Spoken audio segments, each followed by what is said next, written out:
আল্লাহ তাআলা বলে নিছে মানুষ তিন প্রকার, মুমিন, কাফের, মুনাফিক। এবার বান্দা শুনতে থাকো আর মিলাইতে থাকো, তুমি কি মুমিন না কাফের না মুনাফিক। মিলাইয়া আপনি হিসাব করবেন, এমনি আপনি বুঝবেন যে আপনি জান্নাতি না জাহান্নামী, আপনি কি লাইনে আছেন না বেলাইনে আছেন, এটা তো বুঝবেনই। কোরআনুল কারীমের মধ্যে আছে, হাশরের ময়দানে আল্লাহ তাআলা মানুষকে তার আমলনামা হাতে তুলে দিবেন প্রত্যেককে, এবং আল্লাহই বলবেন তোমার আমলনামা তুমি পড়ো এবং তুমি হিসাব করো। কাফা বিনাফসিকা আল-ইয়াওমা আলাইকা হাসিবা, আজকের হিসাবের জন্য তুমি যথেষ্ট, তুমি ফয়সালা করে মিলাইতে পারবা যে তুমি জান্নাতি না জাহান্নামী। তোমার আমল তো তুমিই দেখবা, তুমি তো বুঝবাই। সাহিবুল বাইতে আদরা বিমা ফিহি, আরবিতে বলে ঘরওয়ালাই জানে ঘরে কি আছে, আর কেউ না জানুক, আমি তো জানি। আমার বাসার মধ্যে কি কি ফার্নিচার আছে আমি তো কমপক্ষে জানি, আমি জানবো না কেন? তাহলে আমার আমলনামা আমারে দিলেই তো আমি বুঝবো যে এই গুনাহগুলো আমি করছি কিনা, এই নেকগুলো আমি করেছি কিনা, আমি তো জানি এগুলো। তাইলে আল্লাহ বলে তোমারটা তুমি হিসাব করো, কোনো ভুল হইলে আমারে জানা। ফেরেশতা ভুল লিখছে, আল্লাহ এখানে আপনার 62 লিখছে, আমি মিছা কথা কইছি 30টা, ফেরেশতা লিখছে 35টা। এমন কি আমি ওজনে কম দিছি 3 কেজি, ফেরেশতা লিখছে 3.5 কেজি, এনে আধা কেজি কমবো। এমন ভুল ধরার যোগ্যতা সুযোগ মিলবেন, কারণ ফেরেশতা তো আল্লাহর এমন সৃষ্টি যার নিজস্ব কোনো ইখতিয়ার স্বাধীনতা নাই, বুঝছেন? ফেরেশতা নিজস্ব কি নাই, ইখতিয়ার নাই। ফেরেশতার ব্যক্তিগত কোনো রাগ, ব্যক্তিগত কোনো আলাদা ভালোবাসা, ব্যক্তিগত কোনো হিংসা, ব্যক্তিগত কোনো বিদ্বেষ, এমন কিছু নাই। ফেরেশতা তো ফেরেশতা, রিমোট ফেরেশতা। আপনার এখন এই ফ্যান, এটা আমরা যদি সুইচ টিপি তাহলে ঘুরবে, আমরা বন্ধ করে দিলে এটা বন্ধ হবে, অথবা বিদ্যুৎ অফিস থেকে যদি কারেন্ট চলে যায়, কিন্তু ফ্যান নিজের থেকে, বিদ্যুৎও আছে, সুইচও দেওয়া আছে, কিন্তু ফ্যান আধা ঘন্টা পরে বলতেছে বা 2 ঘন্টা ঘুইরা বলতেছে যে ভাই আমারও তো একটা শরীর, আমি তো এটা বডি না যে এটা শরীর। আমরা দেশে কয় রাখো ভাই এটা তো আমার একটা শরীর, এটা কোনো বডি না, তা আমারও তো একটা শরীর, আমি 5টা মিনিট বা 2টা মিনিট একটু জিরাই, বিশ্রাম করি, এটা নিজের থেকে বলার বা থামার কোনো যোগ্যতা আছে? নাই। ফেরেশতা এমন, ফেরেশতা কি এমন, ফেরেশতার নিজস্ব কোনো বাড়ায় দেওয়ার, কমায় দেওয়ার, ফাঁকি দেওয়ার, আড়াল করার, না লেখার, রাগ করার, আবার গোসা করার, অভিমান করার কোনো যোগ্যতাই নেই। সে শুধু আল্লাহ তাআলার আদেশের গোলাম। লা ইয়াসুনাল্লাহ মা আমারাহুম ওয়া ইয়াফআলুনা মা ইউমারুন। আল্লাহ বলেন ফেরেশতাদের বিষয়ে যে আল্লাহর আদেশ তারা বিরুদ্ধাচরণ করে না, এবং আল্লাহ যা করতে বলেছেন তাই তারা 24 ঘন্টা করতে থাকে। ফেরেশতা আশ্চর্য হবেন, ফেরেশতার বৈশিষ্ট্য হলো যাকে আল্লাহ যেটা বলে দিছে সে শুধু এটাই করে, এটাই জানে, এটাই বোঝে, এর ভিন্ন কিছু সে জানে না। অর্থাৎ এই ফেরেশতাকে আল্লাহ বলে দিছে তুমি সুবহানাল্লাহ পড়ো, বলেন এইটাই। এখন কিয়ামত পর্যন্ত আরো কোনো বাক্য দিয়ে যে আল্লাহরে ডাকা যায়, এই ফেরেশতার এই যোগ্যতাই নেই। ও বেটা শুধু সুবহানাল্লাহ, এইটাই ফেরেশতারা বলছে লা ইলমা লানা ইল্লা মা আল্লামতানা, যে আল্লাহ আপনি আমগরে যারে যেটা শিখাইয়া দিবেন এর বেশি আমরা অতিরিক্ত কিছুই জানি না, আমরা জানি না। আপনি তো এখন বলতেছেন আদমের সামনে সব কিছুর নাম আমরা বলতাম, আমরা তো জানি না, আমরা জানবো কোত্থেকে? আমাদের জ্ঞান তো একদমই সীমাবদ্ধ। আপনি আমরা যারে যেদূর যেটা বলছেন এইটাই আমরা শুধু জানি, এর ব্যতিক্রম কিছু জানি না, এর অতিরিক্ত কিছু জানি না। তাহলে সেই ফেরেশতা 24 ঘন্টা লিখছে, কোনো ফাঁকি নাই, কোনো ফাঁকি নাই, 1 সেকেন্ড আড়াল হবে না। ইয ইয়াতালাক্কাল মুতালাক্কিয়ানি আনিল ইয়ামিনি ওয়া আনিশ শিমালি কাঈদ। আল্লাহ বলেন প্রত্যেকের ডানে এবং বামে স্বতন্ত্র আলাদা ফেরেশতা কি আছে মোতায়েন করা আছে। মা ইয়ালফিজু মিন কাউলিন ইল্লা লাদাইহি রাকিবুন আতীদ। আল্লাহ বলে তোমাদের জবান দিয়ে যা বের হয় আমার তৎপর চৌকস সজাগ ফেরেশতা তৎক্ষণাৎ লিখে ফেলে, এক সেকেন্ডও দেরি করে। লাহু মুআক্কিবাতুম মিন বাইনি ইয়াদাইহি ওয়া মিন খালফিহি ইয়াহফাজুনাহু মিন আমরিল্লাহ। আল্লাহ বলেন বান্দা তোমার সামনে পিছনে চতুর্দিকে তোমারে পাহারাদারি করে এমন ফেরেশতা আমার লাগানো আছে, নিয়োগ দেওয়া আছে। ইয়াহফাজুনাহু মিন আমরিল্লাহ, আল্লাহর যে কোনো আদেশ হুকুম তারা হেফাজত করে, তোমার ব্যাপারে সংরক্ষণ করে। অর্থাৎ আমাদের প্রত্যেকের সাথে শুধু ডানে বামে দুইজন ফেরেশতা এটা না, আরো ফেরেশতা আছে। ডানে বামে দুইজন ফেরেশতা তো লিখার আলাদা, আবার আমাদের এই জবানের কথা লিপিবদ্ধ করার জন্য আরেকজন ফেরেশতা আলাদা, উনি শুধু আমাদের কথাগুলো লিখে। আবার আমাদের চারদিকে আমাদেরকে হেফাজত করে, সংরক্ষণ করে। হ্যাঁ, এরকম আবার ফেরেশতা আছে। আমরা যে ঘুমাই আমাদের নাক তো খোলা থাকে, এই নাক দিয়ে যদি অহরহ ফুক ঢোকে। আমরা যে ঘুমাই আমাদের এই কান তো কি থাকে, খোলা থাকে, এই কান দিয়ে যদি বিষাক্ত কোনো পোকা ঢোকে আমার বাঁচবেন কেমন? আপনি কান তারে লাগাইয়া কেমনে শুইবেন? নাক বন্ধ করে শুইবেন কিভাবে? আপনি নিঃশ্বাস আসা যাওয়া করবে কেন? আল্লাহর পক্ষ থেকে ফেরেশতা ইয়াহফাজুনাহু হেফাজত করে। আল্লাহ তোমাদের চারিদিকে ফেরেশতা আছে আমি আল্লাহর পক্ষ থেকে। ওরা তোমাকে আমার আল্লাহর আদেশ যার ব্যাপারে যেটা সেটা দায়িত্ব পালন করে। বুঝছেন না কথা? আল্লাহ যখন বলে দেয় তার নাক তার চোখের দিকে খেয়াল রাখো, তার কানের দিকে খেয়াল রাখো, ঘুমন্ত এই অবস্থায় আমার বান্দার চোখে নাকে কানে যেন কিছু না ঢোকে, এই ফেরেশতা খেয়াল রাখে। এই ফেরেশতা পাহারাদারি করে। আমাদের প্রত্যেকের অন্তরে দিলের মধ্যে একজন ফেরেশতা থাকে, সেই ফেরেশতা লিম্মাতুল মালাক। এই ফেরেশতা আমাদেরকে নেক কাজের প্রেরণা দেয়, নেক কাজের প্রতি উৎসাহিত করে। এটা আলাদা ফেরেশতা, এরকম আলাদা ভাবে। নাহলে আল্লাহ তাআলার কোটি কোটি ফেরেশতা কি কাম করে? বইয়ে বইয়ে কি চিরা খায়? তাইলে আল্লাহ তাআলার এই বিশাল মাখলুকাতে কোটি কোটি কাজ আছে যেটা রব্বে করিম ফেরেশতাদের মাধ্যমে করিয়ে থাকেন। এই জন্য বললাম, তাহলে ফেরেশতার এই নিখুঁত লেখা আপনি আমি অস্বীকার করব কিভাবে? কোনো সুযোগ নাই। এই জন্য নিজেকে নিজে প্রমাণ করেন, নিজের জিন্দেগি নিজে দেখেন, আল্লাহর কোরআন পড়েন। অভিশাপ ওই জীবনের উপর।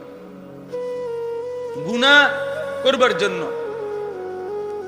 গুনাহের জন্য এটা কোনো বিষয়ই না, সহজ।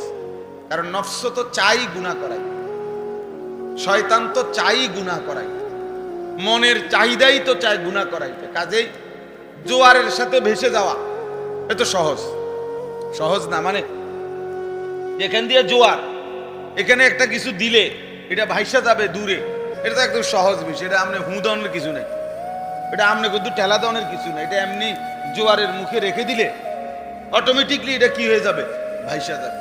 কিন্তু প্রতিকূলে উল্টা দিকে ভাটা যেদিকে, এই দিকে টিকে থাকা কঠিন, এদিকে কঠিন। এই জন্য আমি খুলনা সময় লাগাইছিলাম দাওয়াত তাবলীগে 40 দিন।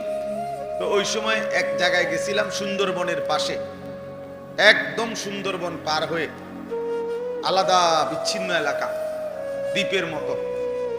তো ওইখানে যেদিন গেছি আমরা, ওই দিন জোয়ার ছিল। ওই দিন ট্রলার দিয়ে যাইতে যতক্ষণ লাগছে, আসবার দিন যখন 3 দিন পরে আসছি তখন ভাটা ছিল, তখন তার চাইতে প্রায় 3-4 ঘন্টা সময় বেশি লাগছে আসতে। তাহলে বোঝা গেল প্রতিকূলে আসাটা কঠিন। এই জন্য গুনায় ভেসে যাওয়া, এই সমাজে অশ্লীলতা অসভ্যতা এ তো সবাই করছে, নারী ছবি মোবাইল দিন রাত, এর মধ্যে ভেসে গেছে আপনার ছেলে, এটা তো সহজ। কিন্তু ইমানের উপরে ইসলামের উপরে তাকওয়ার উপরে, সেজদার উপরে, আল্লাহর ইবাদতের উপরে আপনার আমার নিজের কিংবা কেউ টিকে আছে, এটা বড় কঠিন। কিন্তু সফলতা ওই ব্যক্তির জন্যই, কামিয়াবি ওই ব্যক্তির জন্য। অপদার্থের জন্য পৃথিবীতে কোনো অপদার্থ, কোনো পাপী, কোনো নাফরমানের জন্য পৃথিবীতে কোনো ধন্যবাদ নাই। আখেরাতে তো নাই, পৃথিবীতেও কেউ তাকে সম্মানিত মনে করে না। কোনো ব্যক্তি, ক্ষমতা বলেন, দাপট বলেন, টাকা পয়সার জোর বলেন, যে যতক্ষণ দেখাইতে পারছে এতক্ষণই হয়তো কিছু নগদ কিছু দেখাইছে, কিন্তু একটু কাইঠিয়ে গেছে তো পৃথিবীর মানুষ তাকে থুতু ছাড়া, ছি ছি ছাড়া আর কিছু করে নাই, আর কিছু করে না। একটা সময় দেখলাম আপনার 16টা বছর দেখলাম রাস্তায় রাস্তায় পোস্টার, ব্যানার, ফেস্টুন, মাহফিলের নেতা, ফেতা, অতিথি সবই তো দেখতাম ফ্যাসিস্টের দোসরদেরকে। কই এখন নাই, যে নাই, এখন যে কত তাবিজ দিব কেউ, এইটাও তো নাই। কেউ যদি বলে একটা তাবিজের লেখে যদি কবিরাজে কয় যে অমুক খান থেকে কত অনুমান আনতেইব, তেমন তো পাইতো না। এরা একসাথে হারাই গেল কেমন? এখন কই সেই অহংকার কোথায়? সেই দাপট কোথায়? আমরা তো সবাই দেখছি, আমরা তো এই দেশেই বড় হইলাম। গত 16টা বছর তো আমরাই ছিলাম এই দেশে, দেখছি তো। কই সেই অহংকারীরা কোথায় এখন? সেই অহংকারীরা কোথায়? ওই ব্যানারওয়ালা, ওই পোস্টারওয়ালারা এখন কোথায়? ওই ফেস্টুনওয়ালারা এখন কোথায়? ওই নেতাগিরি এখন কোথায়? এখন কোথায়? আল্লাহ তাআলা যদি নিরাপত্তা সরায় নেয়, আর তখন কোনো মাখলুক, বাচ্চাও তখন আর ইজ্জত করে না। আল্লাহ সুখে রাখলে সুখে থাকে, আল্লাহ দুঃখে রাখলে দুঃখে থাকে। মূলত এটা সত্য কথা, এটা বোঝা উচিত আমাদের ছেলেপেলেরা বুঝে না। এতে মনে করছে এদের বাপের জোরে, তার বাপ বিদেশ, তার সমস্যা কি? তোমার সমস্যা তুমি জানো না। তে মনে করছে তার বাবার চাকরি আছে, টাকা পয়সা আছে, আর আমার বাবা যেহেতু আমারে বাধা দেয় না, মা কিছু বলে না, অতএব আমার অসুবিধা কি? নারী দেখবো, ছবি দেখবো, চুল ফিরাবো, পথে পথে আড্ডা দেব, এই অসভ্যতার নোংরামির মধ্যে জিন্দেগি শেষ করে দিচ্ছে, শেষ করে দিচ্ছে। এই জন্য মনে রাখবে, নেক কাজের প্রেরণা না জাগা, অন্তরের মধ্যে না আসা, এটা অনেক বড় অভিশাপ। কেন দিনের পর দিন একজন ব্যক্তি নিজে মুসলমান জানার পরেও তার নামাজ পড়তে মন চাইবে না কেন? তোর মনের উপরে কোন গজব পড়লো? কোনদিন ফজরের নামাজ পড়তে 365 দিনে একদিনও মন চাইলো না? তোর মনের উপরে কোন লানত পড়লো রে? কোন লানত পড়লো তোর মনের উপরে? কেমনে এত বড় লানত তোর পড়লো তোর উপরে যে তোর এক ওয়াক্ত নামাজ পড়তে কোনোদিন মন চায়? এমন নাফরমান নাই সমাজে যে এক বছরে, আমি 10 বছরও তো পড়ছে না ফজরের নামাজ, জানি না ফজরের নামাজ কি? তা ফজরের নামাজ কি? তা তাহলে কি পরিমাণ অভিশাপ তার কলজাটার মধ্যে, আল্লাহর লানত তার উপরে, নাই তো কি? কোরআন শরীফ স্পষ্ট আছে, সেজদা না দিলেই লানত পড়ে। ইবলিস সেজদা দেয় নাই, আল্লাহ তাআলা কি দিছে? তাকে লানত দিছে। ওয়া ইন্না আলাইকা লানাতা ইলা ইয়াউমিদ্দিন। ইবলিস সেজদা দিলা না, কিয়ামত পর্যন্ত তোর উপরে আমি আল্লাহর লানত। কোরআন শরীফের আয়াত। তাহলে যে সেজদা দেয় না তার উপরে আল্লাহর লানত। প্রতি ওয়াক্ত নামাজে কতগুলো সেজদা ছুটে যায়, তাহলে তার উপরে কি পরিমাণ লানত? এত লানত পড়ার পরে যে তুই বেটা কোনো বাচ্চা রইছ, এটাই তো সুখ, এটাই তো আশ্চর্য। আজকের মাগরিবের নামাজ মনে করেন 5 রাকাত নামাজও যদি পড়ে তো 5 রাকাতে 10টা সেজদা। যে নাফরমান পড়ে নাই তার এক ওয়াক্তেই তো 10টা সেজদা ছুটে গেছে। আর ইবলিসের সেজদা ছুটছে কয়টা? একটা মাত্র, একটা সেজদা।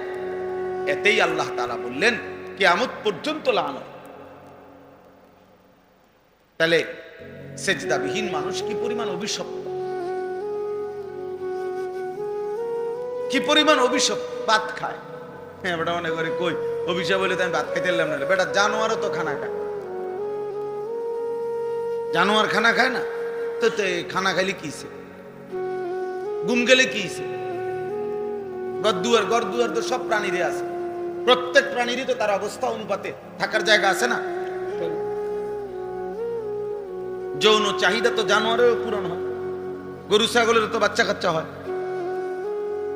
তো জীবন মানে এতটুকু শুধু, ভাত খাইলাম, ঘুম যাইলাম, পেশাব পায়খানা করলাম আর যৌন চাহিদা পূরণ করলাম, খালাস। এরই নাম জীবন? এ তো জানোয়ারের জীবন, হাইওয়ানের জীবন। এটা এ তো চতুষ্পদ জন্তু, তো খায়, ঘুমায়, পেশাব পায়খানা করে। চতুষ্পদ জন্তু যৌন চাহিদা পূরণ করে। এজন্য এটা ভাবা উচিত। আল্লাহর কথা, কোরআনের কথা, ইবাদতের প্রতি আগ্রহ আল্লাহর নিয়ামত। বাবা এটা নিয়ামত। নবী সাল্লাল্লাহু আলাইহি ওয়াসাল্লাম এই জন্য আল্লাহর কাছে ইবাদতের তৌফিক চাইতেন, তৌফিক চাইতেন। আল্লাহুম্মা ওয়াফফিকনি, আল্লাহ আমাকে তৌফিক দেন, লিমা তুহিব্বু ওয়া তারদা, যে আমল আপনি ভালোবাসেন, যে কাজ আপনি পছন্দ করেন, এমন আমলের তৌফিক দান। আল্লাহ আপনি সক্ষমতা না দিলে আমি পারবো কেন? নবীজি সাল্লাল্লাহু আলাইহি ওয়াসাল্লাম দোয়া করতেন, আল্লাহুম্মা আইন্নি আলা যিকরিকা ওয়া শুকরিকা ওয়া হুসনি ইবাদাতিক। নবীজির দোয়া ছিল, প্রত্যেক নামাজের পরে নবীজি 3 বারই দোয়া করতেন যে হে আল্লাহ, আপনার জিকির, আপনার শুকর এবং আপনার ইবাদত সুন্দরভাবে করতে আপনি আমাকে সাহায্য করেন। আল্লাহুম্মা আইন্নি, আপনি সাহায্য করেন। আপনি তৌফিক না দিলে, আপনি শরীরখানা সুস্থ না রাখলে আমি সেজদা দিব কিভাবে? আমি নামাজ পড়বো কিভাবে? আমি আপনাকে ডাকবো কিভাবে? এই কারণে ইবাদতের ক্ষেত্রে যত্নবান হওয়া উচিত। গুনাহ থেকে না বাঁচলে ইবাদতের তৌফিক, আগ্রহ, উদ্দীপনা, প্রেরণা, জজবা আসবে না। আল্লাহ আমাদেরকে ইবাদতের আগ্রহ দান করেন। তাইলে বলতেছিলাম কোরআনুল কারীম তেলাওয়াত করা উচিত। জওয়ান বলেন, বৃদ্ধ বলেন, স্কুল পড়ুয়া বলেন, কলেজ পড়ুয়া বলেন, মুসলমান মাত্রই আল্লাহর কোরআন শেখা উচিত। মুসলমান অথচ কোরআন শরীফ পড়তে জানে না, এটা কি ধরনের মুসলমান? প্লাস্টিক মুসলমান, ফালতু মুসলমান, আকামলা মানুষ। মুসলিম পরিচয় দিয়ে আল্লাহর কোরআন পড়তে পারে না, এর চাইতে বড় দুর্ভাগা, বদনসিব আর কি হতে পারে? যে মালিক আমাকে সৃষ্টি করেছেন, যিনি আমাকে চোখ দিয়েছেন, যিনি আমাকে জিহ্বা দিয়েছেন, যার ইচ্ছায় আমি কথা বলি, যার ইচ্ছায় আমি দেখি, সেই আল্লাহ তাআলার কালাম, তার দেওয়া চোখে আমি দেখেও পড়তে পারি না, জবান দিয়ে পড়তে পারি না। তাহলে এই জিহ্বার অর্থ কি? এই চোখের লাভ কি, সার্থকতা কি? আপনারা আশ্চর্য হবেন, আরবরা যারা আরবি ভাষী, যুগ যুগ ধরে পূর্বে জামানাতে, তারা আরবি ভাষায় যে কথা বলতে পারে না, অন্য ভাষায় কথা বলে, হেরা ওদেরকে বোবা বলে। আরবরা, বুঝেন নাই? হেরা বলে যে ওরা কথাই জানে, এই জন্য আজমি বলে। আজম শব্দের অর্থ কি? বোবা। জানেন, আরবি আজমি কয় না, আমগরে আজমি কয়, মানে অনারব, যার আরবি ভাষা না যাদের জবান, বলে আজমি। আজম মানে বোবা, অর্থাৎ তারা আমগো বা অন্য ভাষাটাকে ভাষাই মনে করে। তাহলে যেখানে আরবি বলতে পারে না বলে এরা বলে বোবা, তো সেখানে যে ব্যক্তি কোরআন শরীফে পড়তে পারে না, সে কিসের মুসলমান? এ তো বোবা মুসলমান, এ তো মূলত বোবাই। মূলত আসলেই বোবা। বাস্তবিক অর্থেই আমার দৃষ্টিতে কোরআন শরীফ দেখেও যে সহি শুদ্ধ পড়তে পারে না, আমার কাছে তারে বোবাই মনে হয়। কারণ দুনিয়া উপার্জন কথা না বলতে পারলেও সম্ভব ছিল ছিল দুনিয়া ভোগ করতে পারত। কারণ এটার প্রমাণ কি? ওই প্রমাণ হইল বাস্তবিক অর্থেই যারা বোবা তারা তো দুনিয়া ভোগ করে। বুঝেন নাই? মানে বাস্তবিকে কিছু বোবা মানুষ আছে না যারা আসলেই কথা কইতে জানে না, তো হে কি ভাত খায় না, হে ঘুম যায় না, হে পেশাব পায়খানা করে না, হের যৌন চাহিদা পূরণ হয় না, তো তো বুবা মানুষও তো বিয়া করে, বুবা মানুষেরও তো বাচ্চা কাচ্চা হয়, বুবা মানুষেরও তো বিল্ডিং হয়, তো বুবা মানুষও তো আয় রোজগার করে। তো তাহলে কি সমস্যা হয়েছে? দুনিয়া ইনকাম করতে, দুনিয়া ভোগ করতে তার অসুবিধা কি হয়েছে বলেন না কেন? তার সমস্যা কি হয়েছে বলেন? তো সে তো দুনিয়া ভোগ করছে, তাহলে তো বোঝা গেল কথা না বলেও কি বলা যাইতো, দুনিয়া ভোগ করা যেত। তাহলে কথা বলার সার্থকতাই তো কি? আল্লাহ তাআলা জবানে কথা বলার যোগ্যতাই দিয়েছেন এক নম্বরে আল্লাহর কালাম পড়ার জন্য। এই যে এটার প্রমাণ কি? প্রমাণ সূরা আর রহমান। সূরা আর রহমানের মধ্যে আল্লাহ বলছে আর রহমান আল্লামাল কোরআন। রহমান মানে আল্লাহ, রহমান তো আল্লাহর নাম না। আল্লামাল কোরআন, যিনি কোরআন শিখিয়েছেন। এরপরে আল্লাহ বলে খালাকাল ইনসান, যিনি মানুষকে সৃষ্টি করেছেন। আল্লামাহুল বায়ান, এবং সেই মানুষকে কথা বলার যোগ্যতা দিয়েছেন। যিনি মানুষকে সৃষ্টি করেছেন, কথা বলার যোগ্যতা দিয়েছেন, এর আগে বলছে যিনি কোরআন শিখিয়েছেন। তাহলে অর্থ হলো তাফসীরের মধ্যে লিখছে আরবি ভাষার একটা নিয়ম, এটা বাংলা ভাষাতেও আছে, অর্থাৎ মানুষ যে কথায় গুরুত্ব দিতে চায় সে কথা প্রথম বলে। তো আল্লাহ তাআলা কোরআনের তালিম, এটার গুরুত্ব বুঝাবার জন্য মানুষ সৃষ্টি করেছেন এই কথা পরে কইছেন, আগে বলছেন কোরআন শিখাইছেন। অথচ স্বাভাবিক চিন্তা করলে আপনিও বুঝবেন কথার সিরিয়াল হবে আগে মানুষকে সৃষ্টি করেছেন, কথা বলার যোগ্যতা দিয়েছেন, এরপরে না কোরআন শিখাইবে। মানুষ না বানাইয়া কোরআন পড়াবো কারে? বুঝেন না কথা? অথচ আল্লাহ বললেন কি? আর রহমান আল্লামাল কোরআন। আল্লাহ যিনি কোরআন শিখিয়েছেন, খালাকাল ইনসান যিনি মানুষ সৃষ্টি করেছেন। তো আগে কোরআন শরীফ শিখাইয়া এরপরই মানুষের বানাইছে। বুঝেন নাই কথা? এরপরই মানুষের বানাইছে। মানুষের সৃষ্টি যদি না হয় তো কোরআন শিখাইব কেন? এবারে মানুষ তো হইতেইব আগে। তাহলে হিসাবে তো দরকার ছিল আগে কথা বলা যে আর রহমান খালাকাল ইনসান আল্লামাল কোরআন। আল্লাহ রহমান যিনি মানুষকে সৃষ্টি করেছেন এবং যিনি কোরআন শিখিয়েছেন। তাহলে এটা পরে বলা দরকার ছিল না, কিন্তু আল্লাহ এটা আগে বলছেন। অর্থ হইল আল্লাহ তাআলা এটাকে হসর বলে, অর্থাৎ গুরুত্বের জন্য, তাকিদের জন্য আল্লাহ বুঝাইতে চাইছেন যেন যে শোনো, মানুষকে আমি সৃষ্টি করেছি কোরআনুল কারীমের শিখার জন্য। তাহলে এই জবানের উদ্দেশ্যই কোরআন পড়া, এই চোখের উদ্দেশ্যই আল্লাহর কালাম দেখে। সেটাই দেখলেন না। মুসলমান হয়ে দুর্ভাগ্য, বদনসিব, বদ্ধ কপাল, দুনিয়া এমনি অর্জন হইত। আল্লাহ আমাদেরকে বুঝার তৌফিক দান করেন। চলেন এবার এই আয়াত কোরআনুল কারীমের সূরা বাকারার 3টি আয়াত 8, 9, 10 এই 3টি আয়াত আমি তেলাওয়াত করেছি। এই 3টি আয়াত সূরা বাকারা প্রথম 20 আয়াত আল্লাহ তাআলা মানুষের 3টা প্রকার বলছেন। এই পৃথিবীতে কিয়ামত পর্যন্ত কোরআনের দৃষ্টিতে, ইসলামের দৃষ্টিতে মানুষ 3 প্রকার। কয় প্রকার? 1 নাম্বার মুমিন, 2 নাম্বার কাফের, 3 নাম্বার মুনাফিক। মানুষ হবে এই 3 আইটেম, মুমিন, কাফের, মুনাফিক। কোরআনুল কারীমের এই সূরা বাকারাতে প্রথম 20 আয়াতে আল্লাহ তাআলা এই 3 শ্রেণীর মানুষের পরিচয়, বৈশিষ্ট্য উল্লেখ করছে। মুমিন কেমন হয়, কাফের কেমন হয়, মুনাফিক কেমন হয়।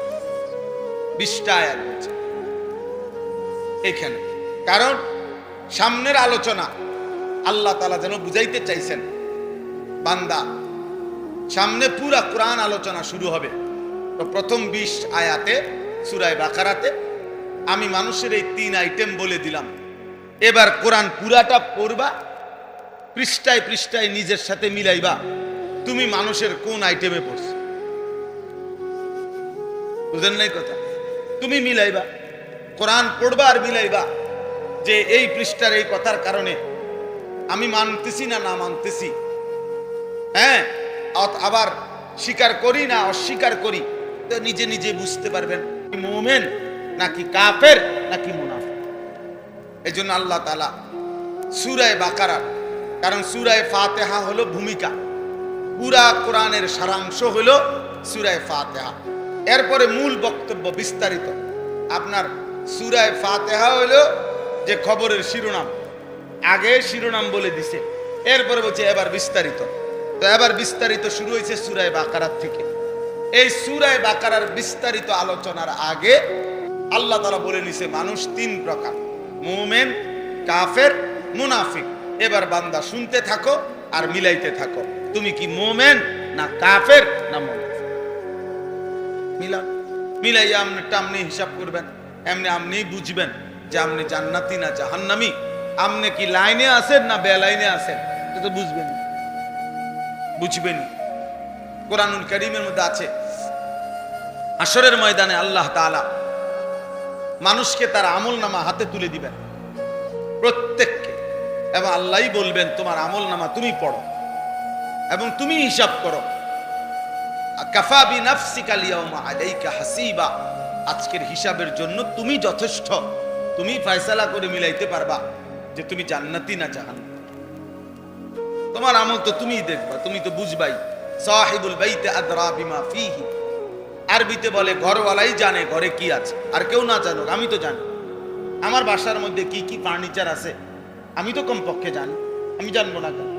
তাহলে আমার আমলনামা আমারে দিলেই তো আমি বুঝবো যে এই গুনাহগুলো আমি করছি কিনা, এই নেকগুলো আমি করেছি কিনা, আমি তো জানি এগুলো। তাইলে আল্লাহ বলে তোমারটা তুমি হিসাব করো, কোনো ভুল হইলে আমারে জানাও। ফেরেশতা ভুল লিখছে, আল্লাহ এখানে আপনার 62 লিখছে, আমি মিছা কথা কইছি 30টা, ফেরেশতা লিখছে 35টা। এমন এমন কি আমি ওজনে কম দিছি 3 কেজি, ফেরেশতা লিখছে 3.5 কেজি, এনে আধা কেজি কমবো। এমন ভুল ধরার যোগ্যতা সুযোগ মিলবে না, কারণ ফেরেশতা তো আল্লাহর এমন সৃষ্টি যার নিজস্ব কোনো ইখতিয়ার স্বাধীনতা নাই। বুঝছেন? ফেরেশতা নিজস্ব কি নাই? ইখতিয়ার নাই। ফেরেশতার ব্যক্তিগত কোনো রাগ, ব্যক্তিগত কোনো আলাদা ভালোবাসা, ব্যক্তিগত কোনো হিংসা, ব্যক্তিগত কোনো বিদ্বেষ, এমন কিছু নাই। ফেরেশতা তো ফেরেশতা, রিমোট ফেরেশতা। আপনার এখন এই ফ্যান, এটা আমরা যদি সুইচ টিপি তাহলে ঘুরবে, আমরা বন্ধ করে দিলে এটা বন্ধ হবে, অথবা বিদ্যুৎ অফিস থেকে যদি কারেন্ট চলে যায়। কিন্তু ফ্যান নিজের থেকে, বিদ্যুৎও আছে, সুইচও দেওয়া আছে, কিন্তু ফ্যান আধা ঘন্টা পরে বলতেছে বা 2 ঘন্টা ঘুরা বলতেছে যে ভাই আমারও তো একটা শরীর, আমি তো এটা বডি না যে এটা শরীর। আমরা দেশে কয় রাখো ভাই এটা তো আমার একটা শরীর, এটা কোনো বডি না, তা আমারও তো একটা শরীর। আমি 5টা মিনিট বা 2টা মিনিট একটু জিরাই, বিশ্রাম করি, এটা নিজের থেকে বলার বা থামার কোনো যোগ্যতা আছে? নাই। ফেরেশতা এমন, ফেরেশতা কি এমন? ফেরেশতার নিজস্ব কোনো বাড়ায় দেওয়ার, কমায় দেওয়ার, ফাঁকি দেওয়ার, আড়াল করার, না লেখার, রাগ করার, আবার গুসা করার, অভিমান করার কোনো যোগ্যতাই নেই। সে শুধু আল্লাহ তাআলার আদেশের গোলাম। লা ইয়াসুনাল্লাহা মা আমারাহুম ওয়া ইয়াফআলুনা মা ইউমারুন। আল্লাহ বলেন ফেরেশতাদের বিষয়ে যে আল্লাহর আদেশ তারা বিরুদ্ধাচরণ করে না, এবং আল্লাহ যা করতে বলেছেন তাই তারা 24 ঘন্টা করতে থাকে। ফেরেশতা আশ্চর্য হবেন, ফেরেশতার বৈশিষ্ট্য হলো যাকে আল্লাহ যেটা বলে দিছে সে শুধু এটাই করে, এটাই জানে, এটাই বোঝে, এর ভিন্ন কিছু সে জানেই না। অর্থাৎ এই ফেরেশতাকে আল্লাহ বলে দিছে তুমি সুবহানাল্লাহ পড়ো, বলেন এইটাই। এখন কিয়ামত পর্যন্ত আরো কোনো বাক্য দিয়ে যে আল্লাহরে ডাকা যায়, এই ফেরেশতার এই যোগ্যতাই নেই। ও বেটা শুধু সুবহানাল্লাহ। এইটাই ফেরেশতারা বলছে লা ইলমা লানা ইল্লা মা আল্লামতানা, যে আল্লাহ আপনি আমগরে যারে যেটা শিখাইয়া দিছেন এর বেশি আমরা অতিরিক্ত কিছুই জানি না, আমরা জানি না। আপনি তো এখন বলতেছেন আদমের সামনে সব কিছুর নাম আমরা বলতাম, আমরা তো জানি না, আমরা জানবো কোথা থেকে? আমাদের জ্ঞান তো একদমই সীমাবদ্ধ। আপনি আমরা যারে যেটা বলছেন এইটাই আমরা শুধু জানি, এর ব্যতিক্রম কিছু জানি না, এর অতিরিক্ত কিছু জানি না। তাহলে সেই ফেরেশতা 24 ঘন্টা লিখছে, কোনো ফাঁকি নাই, কোনো ফাঁকি নাই, এক সেকেন্ড আড়াল হবে না। ইয ইয়াতালাক্কাল মুতালাক্কিয়ানি আনিল ইয়ামিনি ওয়া আনিশ শিমালি কাঈদ। আল্লাহ বলেন প্রত্যেকের ডানে এবং বামে স্বতন্ত্র আলাদা ফেরেশতা কি আছে, মোতায়েন করা আছে। মা ইয়ালফিজু মিন কাওলিন ইল্লা লাদাইহি রাকিবুন আতীদ। আল্লাহ বলে তোমাদের জবান দিয়ে যা বের হয় আমার তৎপর চৌকস সজাগ ফেরেশতা তৎক্ষণাৎ লিখে ফেলে, এক সেকেন্ডও দেরি করে না। লাহু মুআক্কিবাতুম মিন বাইনি ইয়াদাইহি ওয়া মিন খালফিহি ইয়াহফাজুনাহু মিন আমরিল্লাহ। আল্লাহ বলেন বান্দা তোমার সামনে পিছনে চতুর্দিকে তোমারে পাহারাদারি করে এমন ফেরেশতা আমার লাগানো আছে, নিয়োগ দেওয়া আছে। ইয়াহফাজুনাহু মিন আমরিল্লাহ, আল্লাহর যে কোনো আদেশ হুকুম তারা হেফাজত করে, তোমার ব্যাপারে সংরক্ষণ করে। অর্থাৎ আমাদের প্রত্যেকের সাথে শুধু ডানে বামে দুইজন ফেরেশতা এটা না, আরো ফেরেশতা আছে। ডানে বামে দুইজন ফেরেশতা তো লিখার আলাদা, আবার আমাদের এই জবানের কথা লিপিবদ্ধ করার জন্য আরেকজন ফেরেশতা আলাদা, উনি শুধু আমাদের কথাগুলো লিখে, আবার আমাদের চারদিকে আমাদেরকে হেফাজত করে, সংরক্ষণ করে। হ্যাঁ, এরকম আবার ফেরেশতা আছে। আমরা যে ঘুমাই আমাদের নাক তো খোলা থাকে, এই নাক দিয়ে যদি অহরহ ফুক ঢোকে, আমরা যে ঘুমাই আমাদের এই কান তো কি থাকে, খোলা থাকে, এই কান দিয়ে যদি বিষাক্ত কোনো পোকা ঢোকে আমার বাঁচবেন কেমন? আপনি কান তারে লাগাইয়া কেমনে শুইবেন? নাক বন্ধ করে শুইবেন কিভাবে? আপনি নিঃশ্বাস আসা যাওয়া করবে কেমন? আল্লাহর পক্ষ থেকে ফেরেশতা ইয়াহফাজুনাহু হেফাজত করে। আল্লাহ তোমাদের চারিদিকে, তোমাদের চারিদিকে ফেরেশতা আছে আমি আল্লাহর পক্ষ থেকে।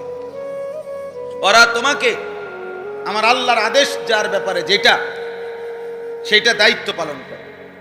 বুঝছেন না কথা? আল্লাহ যখন বলে দেয় তার নাক তার চোখের দিকে খেয়াল রাখো, তার কানের দিকে খেয়াল রাখো, ঘুমন্ত এই অবস্থায় আমার বান্দার চোখে নাকে কানে যেন কিছু না ঢোকে, এই ফেরেশতা খেয়াল রাখে। এই ফেরেশতা পাহারাদারি করে, পাহারাদারি করে। আমাদের প্রত্যেকের অন্তরে দিলের মধ্যে একজন ফেরেশতা থাকে, সেই ফেরেশতা লিম্মাতুল মালাক। এই ফেরেশতা আমাদেরকে নেক কাজের প্রেরণা দেয়, নেক কাজের প্রতি উৎসাহিত করে। এটা আলাদা ফেরেশতা, এরকম আলাদা ভাবে, নাহলে আল্লাহ তাআলার কোটি কোটি ফেরেশতা কি কাম করে? বইয়ে বইয়ে কি চিরা খায়? তাইলে আল্লাহ তাআলার এই বিশাল মাখলুকাতে কোটি কোটি কাজ আছে যেটা রব্বে করিম ফেরেশতাদের মাধ্যমে করিয়ে থাকেন। এই জন্য বললাম, তাহলে ফেরেশতার এই নিখুঁত লেখা আপনি আমি অস্বীকার করব কিভাবে? অস্বীকার করব কিভাবে? কোনো সুযোগ নেই। এজন্য নিজেকে নিজে প্রমাণ করেন, নিজের জিন্দেগি নিজে দেখেন, আল্লাহর কোরআন পড়েন। অন্যতম বৈশিষ্ট্য হলো এই সূরাটি হচ্ছে কোরআনুল কারীমের সর্ববৃহৎ সূরা, সবচেয়ে বড় সূরা, 286 আয়াত এই সূরার মধ্যে। এই সূরার দ্বিতীয় বৈশিষ্ট্য হলো কোরআনুল কারীমে শরীয়তের সবচেয়ে বেশি হুকুম আহকাম এই সূরার মধ্যে। ইসলামী শরীয়তের অনেক বিধিবিধান আল্লাহ তাআলা এই সূরার মধ্যে উল্লেখ করেছেন। এই সূরাকে সানামুল কোরআন বলা হয়। অর্থ হলো ষাঁড় বা বলদ, গরুর মধ্যে যে আইটেম, এদের পিঠ বরাবর মাঝখানে একটা কুচ উঁচা থাকে, এটা কি বলি আমরা, চুটি, চুটি এই মাঝে গানে থাকে যেটা, মানে এটা একটা উঁচু জায়গা। তো কোরআনুল কারীমের সবচেয়ে উঁচু জায়গা বলা হয় এই সূরা বাকারাকে, এই চুটি। তো সূরা বাকারা এবং সূরা আলে ইমরান, নবী সাল্লাল্লাহু আলাইহি ওয়াসাল্লাম বলছেন, যে ব্যক্তি এই দুই সূরা পড়বে, মানে এর পরের সূরা এবং এই সূরাটা, তো কিয়ামতের দিন হাসরের ময়দানে এই দুই সূরার পাঠক যারা তেলাওয়াত করত নিয়মিত, কিয়ামতের দিন এই দুই সূরা ওই ব্যক্তির মাথার উপরে হাসরের ময়দানে ছায়া দান করবে।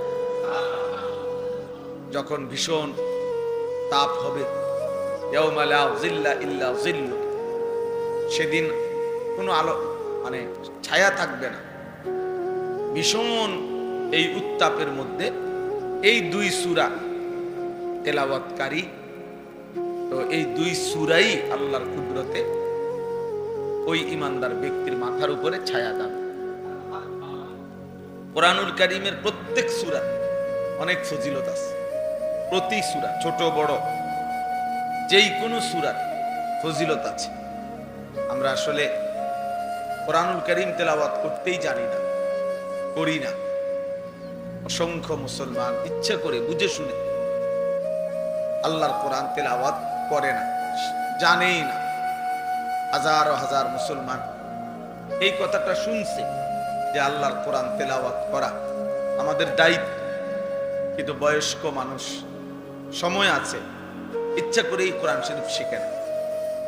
বৈশা বৈশা পান খায়, বন খায়, চা খায়, গপ মারে, ফালতু কথায় সময় নষ্ট করে, বৈশা বৈশা জিমায়, চা দোকানে আড্ডা দেয়, নায়াতকুরের লগে দুষ্টামি করে, বইয়া বইয়া বৈশা থাকে। আর কি করেন কয় না, কোনো কাম নাই, এমনি বইয়া রয়েছে।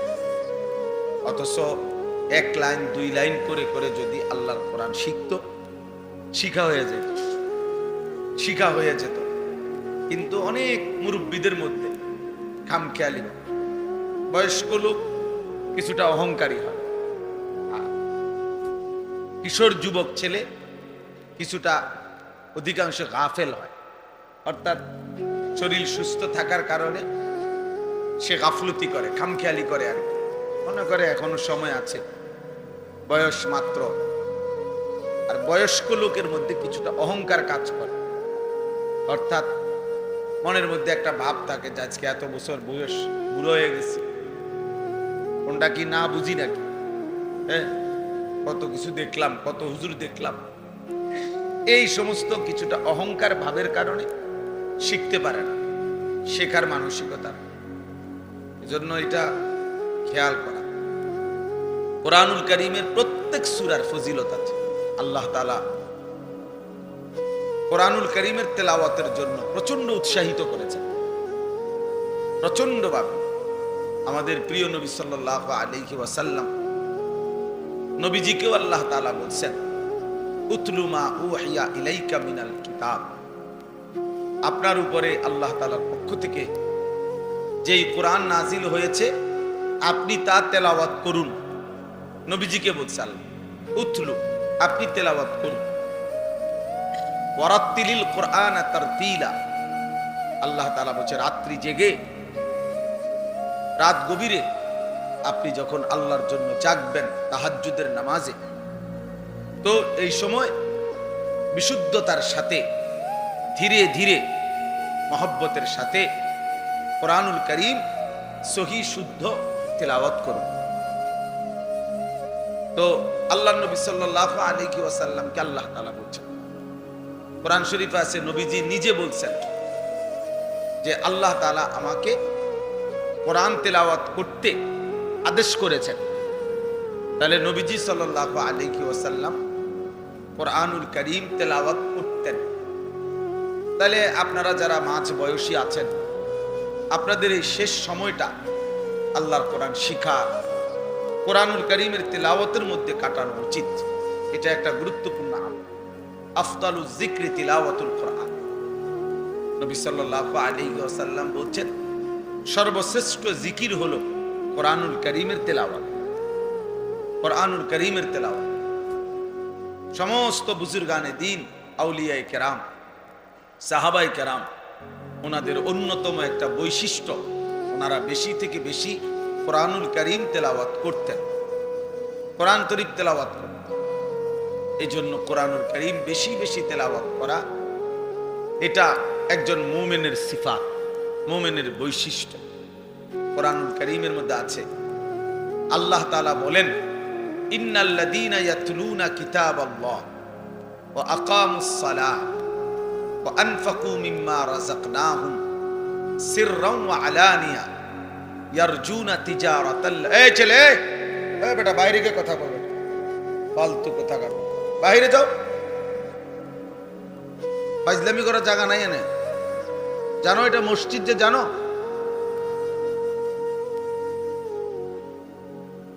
বেওকুফ। আল্লাহ তাআলা বলেন, ইন্নাল্লাযীনা, এই ছেলে হেলান ছাড়ো, বুড়ো হয়ে গেছো নাকি?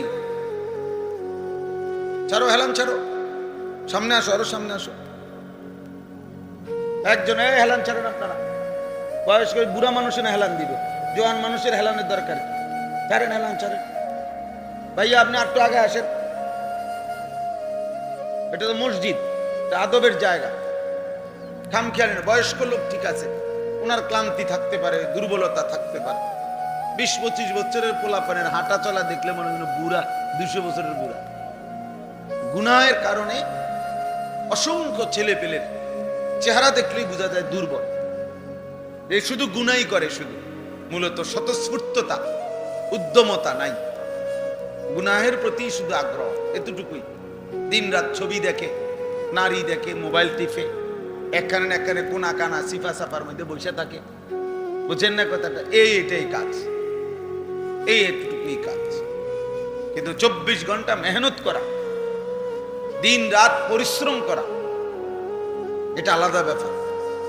এটা আলাদা, আল্লাহ তাআলার পক্ষ থেকে দয়া, হিম্মত। আল্লাহ যাকে দেয়, তৌফিক দেয়, সে করতে পারে। আমাদের প্রিয় নবী সাল্লাল্লাহু আলাইহি ওয়াসাল্লাম 5 ওয়াক্ত নামাজের পরে দোয়া করতেন, আল্লাহুম্মা ইন্নী আউযু বিকা মিনাল আজজি ওয়াল কাসাল। এটা একটা দোয়া ছিল নবীজি। আয় আল্লাহ, আমি আপনার কাছে দুর্বলতা এবং অলসতা থেকে পানাহ চাই। কাসাল মানে হলো অলসতা, দুর্বলতা থেকে পানাহ চাই। এমনি শরীর চলে না, কি ভাল লাগে? কি লেগে ভাল লাগে? এমনি ভাল লাগে, এমনি ভাল লাগে না, কিতা ভাল লাগে না। আরে আসল কথা হলো শয়তান ইবলিস তারে এইভাবে আটকায় রাখছে যে কোনো নেক কাজের প্রতি কোনো আগ্রহ, প্রেরণা জাগে না। এটা মনে রাখবেন, নেক কাজের প্রতি আগ্রহ না জাগা এটা অলসতা, এটা লানত, এটা অভিশাপ। ওই ব্যক্তি বদনসিব যে যার কলিজার ভিতরে কল্যাণকর কাজের প্রতি প্রেরণা জাগে না, মন চায় না, মনেই আসে, মনেই আসে। ওই জিন্দিগি অভিশপ্ত জিন্দিগি। এ কেমন জিন্দিগি? আমার কথা হলো এত বিবেক তো থাকবে, এতটুকু আকল যদি কাজ না করে, আমি কেন আসলাম, কোত্থেকে আসলাম, কে পাঠাইলো আমারে, কেন পাঠাইলো? এক ওয়াক্ত নামাজ পড়তে মন চায় না, এটা কি ধরনের মুসলমান ভাই? একটাবারও কি তোমরা ভাবো না? ছেলেরা বলো ভাই, কোনোদিন যে ফজরের নামাজ পড়ো না, তোমার কি কোনোদিন মনে পড়ে না যে তুমি কিসের মুসলমান? তোমারে কি লেগে মুসলমান বলতো? কেন, মানে কোন যুক্তিতে বলতে পারে মুসলমান? 30 বছর ধরে যে সুদ খায়, এই হারাম করে কি লেগে মুসলমান কইতো? কথা বলেন না কেন? হ্যাঁ, 30 বছর ধরে যে মহিলা বেপর্দা, এই অসভ্য বেপর্দা নারীকে কেন মুসলমান বলতো? কি লেগা, মানে কি কারণে? মুসলমান ঠেকা পড়িয়া গেছে না, মুসলমান ঘাটতি পড়িয়া গেছে। প্রতিনিয়ত আল্লাহকে যে বৃদ্ধাঙ্গুলি দেখায়, প্রতিনিয়ত রাসূলুল্লাহ সাল্লাল্লাহু আলাইহি সাল্লামের সুন্নাতকে, দ্বীনকে যে বৃদ্ধাঙ্গুলি দেখায়, তারে কেন বলবে মুসলমান? বলেন, আপনার বিবেক দিয়া ভাবেন। শক্ত বললাম আর কি, কথাটা শক্তই বলে ফেলছি, ইনসাফের সাথে জবাব দেন, নয়তো দাঁড়াইয়া জবাব দেন, জবাব দেন।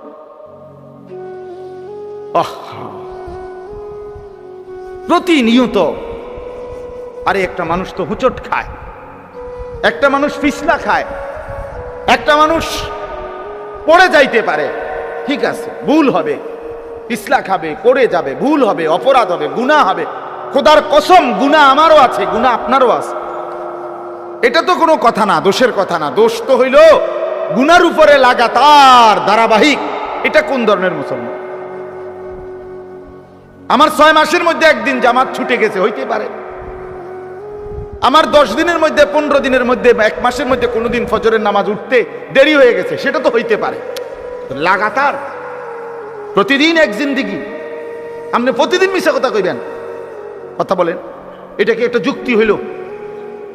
বলো ভাই, আমার কথা তো এইটা না। ভুল তো আমারও আছে, ভুল তো আপনারও আছে, অপরাধ আমারও আছে, আপনারও আছে। আমি তো বেহেশতের থেকে ঘুরে আইছি না, কথা বোঝেন নাই? আমরা হিসাব দিতে হবে কিনা, আপনারা দিতে হবে কিনা, হুজুর দিতে হবে কিনা, তো এটা তো কোনো কথা টেনশন না। টেনশন হইল লাগাতার 30 বছর মিশা কথা কয় কেমনে, লাগাতার প্রতিদিন সুদ খায় কেমনে, প্রতিদিন ওজনে কম দেয় কেমনে, প্রত্যেক দিন মুসলমানের ঘরে রঙিন টেলিভিশনে নাচ গান নর্তকী চলে কেমনে, এক মুসলমানের স্ত্রী ডেইলি বেপর্দা হয় কেমনে, মাইয়াটা প্রতিদিন বেপর্দা হয় কেমনে। এটা কি মুসলমান? এটা বাপটা কেমন, মা কেমন, সন্তান কেমন? এদের ইসলাম কোথায়, এদের আল্লাহ কোথায়, এদের আখেরাত কোথায়? বলেন, ইনসাফ বলেন ভাই। ছেলেরা তোমরা বলো মিয়া, কেন সেজদা দাও না? কেন নামাজ পড়ো না? কেন আল্লাহর কথা মনে পড়ে না? কেন এত বড় জালেম হলা? কেন এত বড় সীমা লঙ্ঘনকারী হলা? কেন এত বড় অহংকারী হলা? কেন যে মনিবকে চেনো না? কোরআনুল কারীমের মধ্যে আছে, ইবলিসকে আল্লাহ বলছে, ইবলিস একটা সেজদা দিলি না, তুই তো অহংকার করলি। ফামা ইয়াকুনু লাকা আন তাতাকাব্বারা, তুই কি জানো না আমি আল্লাহর সামনে অহংকার করা সাজে না। আল্লাহ বলছেন একটি সেজদা না দেওয়াতে, খোদার কসম, সূরা আরাফের মধ্যে আছে, আল্লাহ বলছেন একটি সেজদা না দেওয়ার কারণে ইবলিসকে আল্লাহ বলছে তুমি অহংকারী। আর আল্লাহ বলছেন আলাইসা ফি জাহান্নামা মাসওয়াল লিল মুতাকাব্বিরিন, আল্লাহ বলছে কোরআনে সমস্ত অহংকারীদের ঠিকানা শুধুই জাহান্নাম। ভাইয়া শুধু ওয়াজ না, গতানুগতিক একটা মাহফিল করা দরকার ছিল, এই জন্য মাহফিল হলো। প্রতি বছর আমরা একটা ওয়াজ হয় দেখা হইল না রে ভাইয়া, জীবনটা এতটুকু হলে হবে না। আল্লাহ আনাইছে, আল্লাহ বসাইছে, আল্লাহ তৌফিক দিছে বলে আমরা বসছি। এই জন্য যে কয়জন বসছেন, মাঝ বয়সী, বয়স্ক, নওজোয়ান কিংবা পর্দার আড়ালের কোনো মা বোন, আমিও আপনিও চলেন ভাবি, আখেরাত ভুলে গেলাম কেন? আল্লাহকে ছেড়ে দিলাম কেন? রাসূলুল্লাহ সাল্লাল্লাহু আলাইহি সাল্লামকে ভুলে গেলাম কেন? আমি প্রায় বলি জানেন, আমাদের কাছে 4টি নিয়ামত আছে সর্বশ্রেষ্ঠ। এক, আমাদের রব আল্লাহ, আমাদের নবী মুহাম্মদুর রাসূলুল্লাহ, আমাদের কিতাব কোরআন, আমাদের ধর্ম ইসলাম। এই 4টাই সর্বশ্রেষ্ঠ। কি বলেন? আল্লাহ সর্বশ্রেষ্ঠ কিনা? আমাদের নবী মুহাম্মদ সর্বশ্রেষ্ঠ কিনা? কোরআন সর্বশ্রেষ্ঠ কিনা? ইসলাম সর্বশ্রেষ্ঠ কিনা? তাহলে 4টি সর্বশ্রেষ্ঠ নিয়ামত যার কাছে আছে, তে নষ্ট হইল কেন? আমার প্রশ্ন হইল, কিসের অভাবে তুমি নষ্ট হয়ে গেলা? কি ছিল না বলে, কি পাও নাই বলে? আল্লাহ পাক রব্বুল ইজ্জত জুল জালাল ওয়াল ইকরামের ফজল করম, রব্বুল আলামিনের অপরিসীম ইহসান, মেহেরবানি, দয়া, আল্লাহ তাআলা আমাদেরকে আজ 9 অক্টোবর 2024 রোজ বুধবার কুমিল্লা জেলা সদর দক্ষিণ লালমাই বাজার সংলগ্ন বড় দুর্গাপুর চকবস্তা দারুল উলুম মাদ্রাসা ও এতিমখানা এবং এলাকাবাসীর যৌথ উদ্যোগে আজকের এই ১৬তম বার্ষিক ওয়াজ ও দোয়ার মাহফিলে আল্লাহ তাআলাই আমাদেরকে আসবার বসবার বৃষ্টিমুখর পরিবেশও কষ্ট করে সবরের সাথে আল্লাহর কথা শুনবার উদ্দেশ্যে এতক্ষণ পর্যন্ত ধৈর্য ধরার তৌফিক দিয়েছেন। এজন্য সকলেই বলি আলহামদুলিল্লাহ। মুআজ্জাজ মোহতারাম হাজিরিন, দুইজন বুজুর্গ আলেমে দিন, বিশেষ করে আমার শায়েখ আরিফ বিল্লাহ হাকিমুন নফস আল্লামা মুফতি মুশতাকুন নবী কাসেমি এবং আমাদের কুমিল্লা অঞ্চলের অন্যতম দ্বীনি মাদ্রাসা, কুমিল্লার সবচেয়ে প্রাচীন বড় মাদ্রাসা কুমিল্লা কাসিমুল উলুম মাদ্রাসার সম্মানিত মুহাদ্দিস হযরত মাওলানা মুফতি আবুল হাসান রাজাপুরী দামাত বারাকাতুহুমুল আলিয়া, দুইজন হযরত আপনাদের সামনে বয়ান করেছেন, আরো ওলামায়ে কেরাম নসিহত করেছেন। আমি আপনাদের সামনে পবিত্র কোরআনুল কারীম থেকে সামান্য কিছু কথাই অল্প সময়ের জন্য আরজ করতে চাই। আল্লাহ তাআলা আমাদেরকে তৌফিক দান করেন। পবিত্র কোরআনুল কারীমের 29 নম্বর পারা, কোরআনুল কারীমের 75 নম্বর সূরা, সূরাটার নাম হচ্ছে সূরায়ে কিয়ামাহ, মানে কিয়ামত। এই সূরার নামই কিয়ামত। এই সূরার ছোট্ট ছোট্ট কতগুলো আয়াত, 20 নম্বর আয়াত থেকে 35 নম্বর আয়াত পর্যন্ত প্রায় 16টি আয়াত আমি আপনাদের সামনে ছোট্ট ছোট্ট আয়াতগুলো পড়েছি। ইনশাআল্লাহ অল্প একটু সময়ের ভিতরেই এর তর্জমা আপনাদের কাছে শোনাইতেছি। যে কয়জন নওজোয়ান ছেলে বসছো ভাই, দয়া করে হাতে ধরা মোবাইল নিয়ে ব্যস্ত না থেকে আল্লাহর ওয়াস্তে অল্প একটু সময় আমাদের চেহারার দিকে তাকাইয়া মনোযোগ দিয়ে আল্লাহর কথা আলাদা আলাদা শুনলে ভালো। ডানে বামে তাকাইয়া অথবা নিজের বন্ধুদের দিকে বারবার তাকাইয়া আল্লাহর কথা শুনলে কলিজা লাগে না, দিল বদলায় না। সাথের বন্ধু হাসি দিয়া উড়ায় দেয়, বদলাইতে দেয় না। এটা বড় একটা মারাত্মক জিনিস। রাসূলুল্লাহ সাল্লাল্লাহু আলাইহি ওয়াসাল্লাম বলছেন, আল মারউ আলা দীনে খলিলি। নবীজি বলেন, প্রত্যেক ব্যক্তি তার বন্ধুর মতো অনুসরণ করে, বন্ধুর মত পথে চলে। ফালিয়ানজুর আহাদুকুম মান ইউখালিলু। অতএব তোমরা লক্ষ্য রেখো কাকে বন্ধু বানাচ্ছ। নবীজি বলছেন, বন্ধু নির্বাচনে সতর্ক থেকো। সে তোমাকে আল্লাহর কথা মনে করায় না আল্লাহ ভুলায়, সে তোমাকে আখেরাতের কথা মনে করায় না আখেরাত ভুলায় দেয়। কোরআনুল কারীমের মধ্যে আছে, জান্নাতি বান্দারা পরস্পর গল্প করবে জান্নাত। তো গল্পের মধ্যে জান্নাতীরা দুনিয়ার গল্প শোনাবে, দুনিয়াতে কে কেমনে নেক আমল করছে, কে কিভাবে আল্লাহর বন্দিগি করছে, বিভিন্ন রকমের পারিপার্শ্বিক গুনার পরিবেশ থেকে কে কিভাবে নিজেকে বাঁচাইছে, এগুলো শোনাবে একজন আরেকজন জান্নাতের মধ্যে। তো এখানে আছে যে এক জান্নাতি তার অন্যান্য জান্নাতীদেরকে বলবে, আমার একটা বন্ধু ছিল পরিচিত দুনিয়াতে, সে সারাক্ষণ আমাকে আখেরাত ভুলাইতে চাই। সে বলতো আখেরাত হবে না, পরকালের মাঠ, বিচারের ময়দান, হাসর, এগুলো হবে না। সে আমারে এটাই বলতো, মাটির সাথে আমরা মিশে যাব, হাড্ডি অস্থি মজ্জা সবকিছু মাটির সাথে মিশে যাবে, কোথায় পাবে কি, এগুলো হবে না। কিন্তু আমি খুব মজবুতির সাথে আমার সেই বন্ধুর খপ্পরে না পড়ে আমি আল্লাহর ইবাদত এবং আখিরাতের বিশ্বাস ধরে রাখছি। আজকে বিনিময়ে আমি জান্নাতি হইছি। তো কোরআন শরীফে আছে, আল্লাহ তাআলা তখন এই জান্নাতীকে বলবে, হাল আনতুম মুত্তালিউন, তুমি তোমার ওই বন্ধুকে দেখবা, এখন জাহান্নামে তার পরিণতি কি? তো সে বলবে হ্যাঁ দেখব।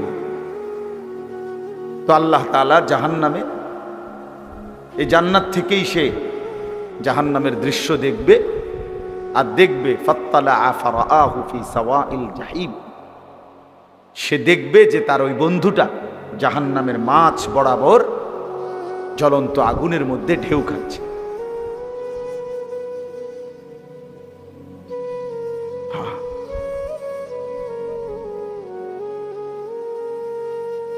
তখন সে চিৎকার দিয়ে বলবে, হায় আল্লাহর কসম বন্ধু, তুমি তো আমারেও বরবাদ করে দিছিলা, যদি তোমার কথা শুনতাম। ওয়ালাউলা নি'মাতু রাব্বি লাকুনতু মিনাল মুহদারিন, আমার আল্লাহর দয়া যদি আমার উপরে না হতো তা আমিও তো তোমার সাথে আজকে এই জাহান্নামেই থাকতাম।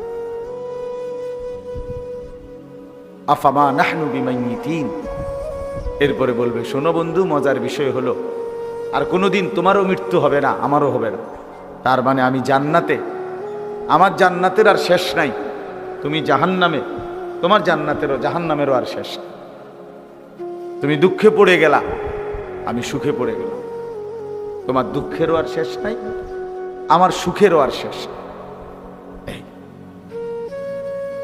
এই জন্য অনেক আয়াত আছে কোরআন শরীফ, রাসূলুল্লাহ সাল্লাল্লাহু আলাইহি ওয়াসাল্লামের বহু হাদিস আছে। অসৎ সঙ্গ, মন্দ সঙ্গ মানুষকে নষ্ট করে দেয়, বরবাদ করে। ওয়ালা তুতি' মান আগফালনা কলবাহু আন যিকরিনা, কোরআন শরীফে আছে আল্লাহ তাআলা নবীকে বলছে, বন্ধু 3 ধরনের মানুষের সাথে চলাফেরা করবেন না। নবীকে আল্লাহ বলছে, 1, যার অন্তর আমি আল্লাহর স্মরণ থেকে গাফেল, যার দিলের মধ্যে কখনো আল্লাহর কথা মনেই পড়ে, কতদিন হয় নামাজ পড়ে না, মনেও নাই, কতদিন হয় ফজরের নামাজ পড়ে না, জানেও না, কোনদিন আল্লাহর কোরআন পড়তেও জানে না, কখনো একটু আল্লাহর জিকির তাসবিহ পড়বে, আল্লাহরে কোনো সময় ডাকবে একটু নীরবে, রাতে কিংবা দিনে, একাকী কিংবা প্রকাশ্যে, খবরও নেই। সারাক্ষণই দুনিয়া, খানা, খাদ্য, বাজার, ব্যবসার, টাকা পয়সা, আয় রোজগার, চাল ডাল, তেল সাবান, বন, চা বিস্কুট, বিড়ি সিগারেট, মোবাইল, নাচ গান, জিনা ব্যভিচার দৃশ্য, অশ্লীলতা, বেহায়াপনা, অসভ্যতা, খালাস, এই জিনিস। আল্লাহ বলেন এমন মানুষের সাথে চলাফেরা করবেন। অত্তাবা হাওয়াহু, 2 নম্বরে আল্লাহ পাক বলেন সর্বদাই যে মনের ইচ্ছা মতো চলে, তার মনে যা চায় তাই বল, তাই কর, এই মানুষ ফালতু মানুষ, আপনি তার সাথে চলবেন। চুল এগুলো এমন কেন, আমার মন চাইছে, জামা এমন কেন, আমার মন চাইছে, তুমি ঘুরতেছো কেন এখানে, আমার মন চাইছে, নামাজ পড়ো না কেন, আমার মন চাইছে, ঘুমাচ্ছ কেন এখন, এখন তো ঘুমের টাইম না, সকাল 9টা বাজে, আমার মন চাইছে, রাত 2টা বাজে গেছে, ঘুমাচ্ছ না কেন, আমার মন চাইছে, ঘুমাবো না। আপনার কি মানে জিন্দেগির কোনো কি নাই, নিয়ম কানুন নাই, মনে যা চায় জন্তু জানোয়ারের মতো, কুকুর বিড়ালের মতো, হাইওয়ানের মতো তাই কর। আল্লাহ তাআলা বলেন বন্ধু এমন ফালতু মানুষের সাথে চলাফেরা করবেন। 3 নম্বর, ওয়াকানা আমরুহু ফুরুতা, প্রত্যেক কাজে যে সীমা লঙ্ঘন করে, আল্লাহর হুকুমের উপরে সীমা লঙ্ঘন করে, আল্লাহর হুকুম তো পালন করেই না, তদুপরি বাড়াবাড়ি করে, সীমা লঙ্ঘন করে, মিথ্যা বলে তো এটার উপরে কোনো আফসোসও নেই, অন্যায় করে তো এটার উপরে কোনো অনুশোচনাও না, কোনো বিব্রতও না, হারাম খাচ্ছে, সুদ খাচ্ছে, বেপর্দা, বেহায়া, কিন্তু এতে কোনো আফসোস নেই, অহংকারী, সীমা লঙ্ঘন। আল্লাহ তাআলা বলেন এরকম অহংকারী অদ্যত্বপূর্ণ মানুষ থেকে চলাফেরা করবেন। ভাইয়া এই যে তোমরা যে মাঝখানে কয়েকটা ছেলে, দোস্ত এই তোমারে বলছি, অসুবিধা হলে চলে যাও ভাই, তোমরা উঠে চলে যাও, এই যে বয়স্ক দুইজন চাচার পিছনে যে তোমরা 3-4 জন ছেলে, ফাইজলামি ছাড়তে না পারলে চলে যাও বাবা, বাসায় গিয়ে ঘুমায় যাও, নয়তো গিয়ে মোবাইল টিপো।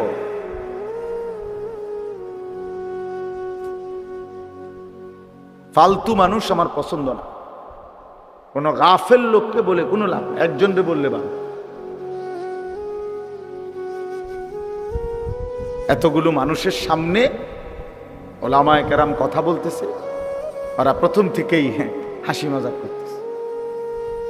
হ্যাঁ, অনেক বেশি বিশ্বাস করেন। একজন মানুষও যদি বোঝেন, মানে আমরা আমাদের সন্তানদের কাছে, বর্তমান আমাদের কিশোর তরুণ নওজোয়ানদের কাছে রীতিমতো আমরা হেরে গেছি। মা বাবা আত্মীয় স্বজন কারো কোনো নিয়ন্ত্রণ, সে কাউরে তোয়াক্কা করে। তার আল্লাহ আছে সে জানেও না, তার রসুল আছে সে জানেও না, তার কোরআন আছে সে জানেও না, তার ইসলাম ধর্ম আছে সে জানেও না, তার বাবা মার ইজ্জত আছে সেটা জানেও না, তার বংশের মর্যাদা আছে সেটা জানেও না। কিচ্ছুর সাথে কোনো যোগাযোগ, চুল, চেহারা, লেবাস, জামা, কথাবার্তা, স্টাইল, সারাদিনের হাঁটা চলা, সব কিছুই বেঈমানের মতো, কাফের মতো। কোনো না কোনো মুশরিক, কোনো না কোনো নাস্তিক, কোনো না কোনো বেঈমানকে অনুসরণ।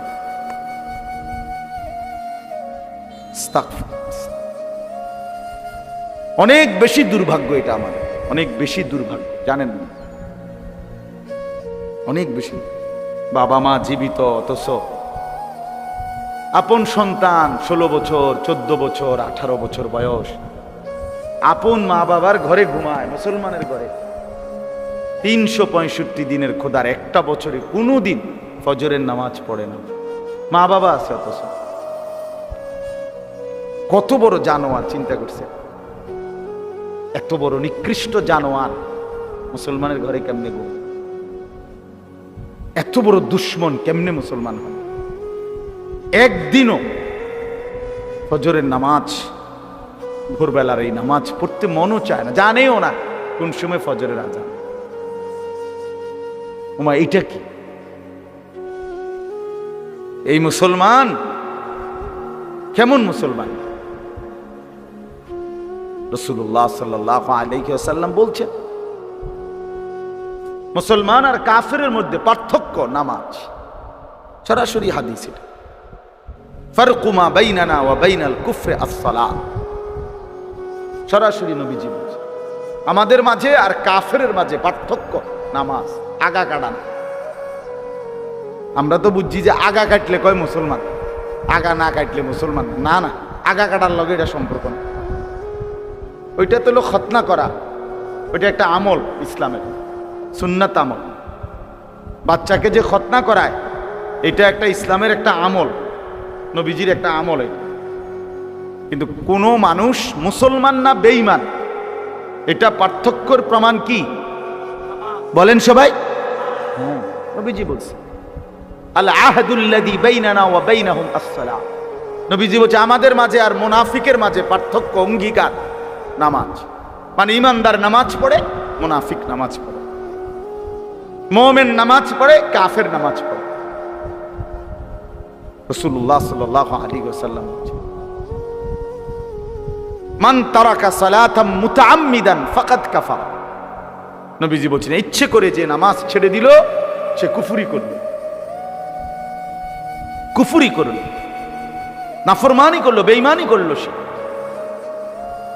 কি সাংঘাতিক কথা, চিন্তা করে।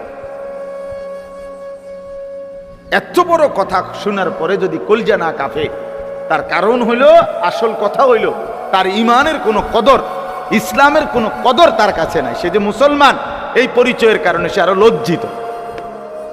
অনেক মানুষের চেহারা সুরত দেখলে বোঝা যায় উনি আসলে মুসলিম পরিচয়ের কারণে শর্মায়।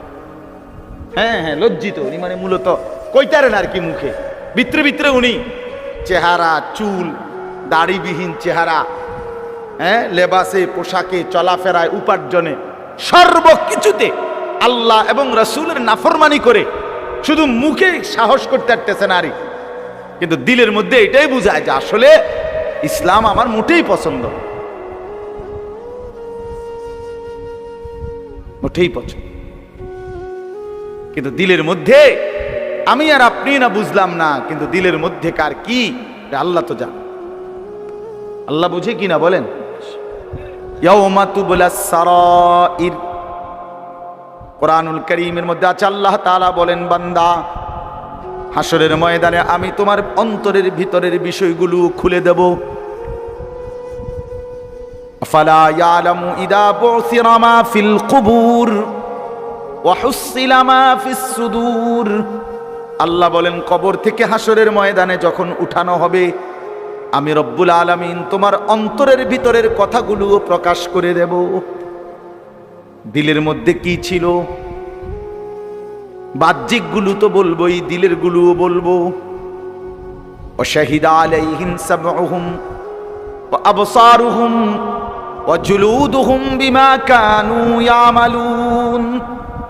আল্লাহ বলেন, নাফরমান, তোমার কান, তোমার চোখ, তোমার সারা দেহের অঙ্গর চামড়া সবটা আমি আল্লাহর কাছে তোমার জিন্দিগির ব্যাপারে সাক্ষী দেবে। পুরা দেহ, হাত পাও, চোখ, নাক, কান, জবান, জিহ্বা সব কিছু সাক্ষী পেশ করবে। এই জন্য বাপ ছেলেরা, বাস্তবতাই এটা যে আমি সবসময় বলি, আত্ম উপলব্ধি বড় সম্পদ। আমি যদি এতটুকু না বুঝলাম আসলে আমি কে, আমি কোত্থেকে আসলাম, আমারে কে পাঠাইলেন, আমারে কি করতে বললেন, আমি করতেছি কি, এত্তুর দেমাগ, এত্তুর আকল যদি কারো মাথায় না ধরে, এ মানুষ কিভাবে? মুসলমান তো দূরে থাক, আর এতে মানুষ হয় কেমন? যার এতটুকু কমন সেন্স নাই, এতটুকু আকল দিমাগ নাই, বলো ভাই। তোমরা যারা এইখানে বসা অনেক ছেলে, তোমরা চেহারা দেখলে বুঝাই যায় এক ওয়াক্ত নামাজ পড়ো। আমার নাহলে আমি দাঁড় করাই দেব, বেনামাজির দাঁড় করাই আমি। বেনামাজি তো অসভ্য, আর অসভ্যরে চিনা যায়। বেনামাজি তো নির্লজ্জ, বেহায়া। বেনামাজি তো জন্তু জানোয়ার, ওরে চিনা যায় তো। ওর চেহারার মধ্যে কোনো রসকস থাকে না, দয়া মায়া থাকে না, সৌন্দর্য থাকে না, ভদ্রতা থাকে না, মানবতা থাকে না, ইনসানিয়ত থাকে না, মনুষ্যত্ব থাকে না। আল্লাহ তাআলা সমস্ত গুণ, উত্তম আখলাক, জীবনের সকল সৌন্দর্য বেনামাজি থেকে ছিনায় নেয়। আর বান্দা যখন নামাজ পড়ে, খোদার কসম আল্লাহ কোরআনে বলছে, বান্দা পুরা নামাজে আমি আল্লাহ সরাসরি তোমার দিকে তাকায় থাকি। আল্লাযী ইয়ারাকা হিনা তাকুম ওয়া তাকাল্লুবাকা ফিস সাজিদিন। রব্বুল আলামিন বলেন, বন্ধু আপনি যখন নামাজে দাঁড়ান, আমি আল্লাহ সরাসরি আপনাকে দেখি। ওয়া তাকাল্লুবাকা ফিস সাজিদিন, আপনি যখন আমার বান্দাদের সাথে রুকু দেন, সেজদা দেন, আমি আল্লাহ তখনও আপনাকে সচক্ষে দেখি, পুরা দেখতে থাকি। আল্লাহর রহমের নজর পড়তে থাকে তার উপরে। এই জন্য বাপ আমার, এ কেমন জিন্দিগি? আমার কথা হলো এতটুকু বিবেক তো থাকবে, এতটুকু আকল যদি কাজ না করে, আমি কেন আসলাম, কোত্থেকে আসলাম, কে পাঠাইলো আমারে, কেন পাঠাইলো? এক ওয়াক্ত নামাজ পড়তে মন চায় না, এটা কি ধরনের মুসলমান ভাই? একটাবারও কি তোমরা ভাবো না? ছেলেরা বলো ভাই, কোনোদিন যে ফজরের নামাজ পড়ো না, তোমার কি কোনোদিন মনে পড়ে না যে তুমি কিসের মুসলমান? তোমারে কি লেগে মুসলমান বলতো? কেন, মানে কোন যুক্তিতে বলতো? 30 বছর ধরে যে সুদ খায়, এই হারাম করে কি লেগে মুসলমান কইতো? কথা বলেন না কেন? হ্যাঁ, 30 বছর ধরে যে মহিলা বেপর্দা, এই অসভ্য বেপর্দা নারীকে কেন মুসলমান বলতো? কি লেগা, মানে কি কারণে? মুসলমান ঠেকা পড়িয়া গেছে না, মুসলমান ঘাটতি পড়িয়া গেছে। প্রতিনিয়ত আল্লাহকে যে বৃদ্ধাঙ্গুলি দেখায়, প্রতিনিয়ত রাসূলুল্লাহ সাল্লাল্লাহু আলাইহি সাল্লামের সুন্নাতকে, দ্বীনকে যে বৃদ্ধাঙ্গুলি দেখায় তারে কেন বলবে মুসলমান? বলেন, আপনার বিবেক দিয়া ভাবেন। শক্ত বললাম আর কি, কথাটা শক্তই বলে ফেলছি, ইনসাফের সাথে জবাব দেন, নয়তো দাঁড়াইয়া জবাব দেন, জবাব দেন।